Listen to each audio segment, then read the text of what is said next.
ప్రజలకు ఇబ్బందులు లేకుండా ఏ విధంగా ఆదుకోవాలో నేను ఆలోచిస్తున్నా. అయితే అదే సమయంలో గొడ్డలి పార్టీ రాత్రింబగళ్ళు కుట్రలు ఆలోచిస్తున్నారు. ఉదయం లేచి రాష్ట్రాన్ని కులం, మతం, ప్రాంతం, వర్గాల వారిగా విడదీసేలా రోజు విషయాన్ని గమ్ముతున్నారు.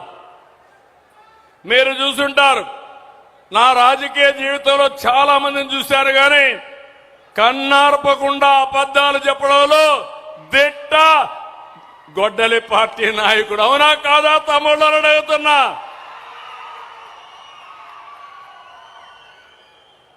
ఎక్కడికక్కడ నేరాలు ఘోరాలు చేసి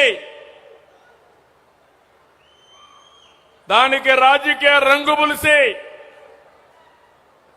లబ్ధి పొందాలని ఆలోచిస్తున్నారు. నిన్న చూశారు విజయవాడలో ఒక సంఘటన జరిగింది.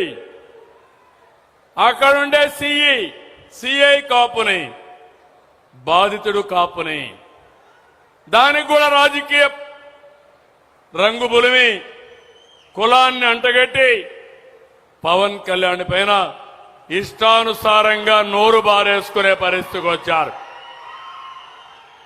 అదే నేను చెప్పాను, ఖబర్దార్ జాగ్రత్తగా ఉండండి. అనవసరంగా నోరు బారేసుకుంటే నోర్లు మూయించే శక్తి ఎన్డీఏకుందని చాలా స్పష్టంగా హెచ్చరించాను. అవునా కాదా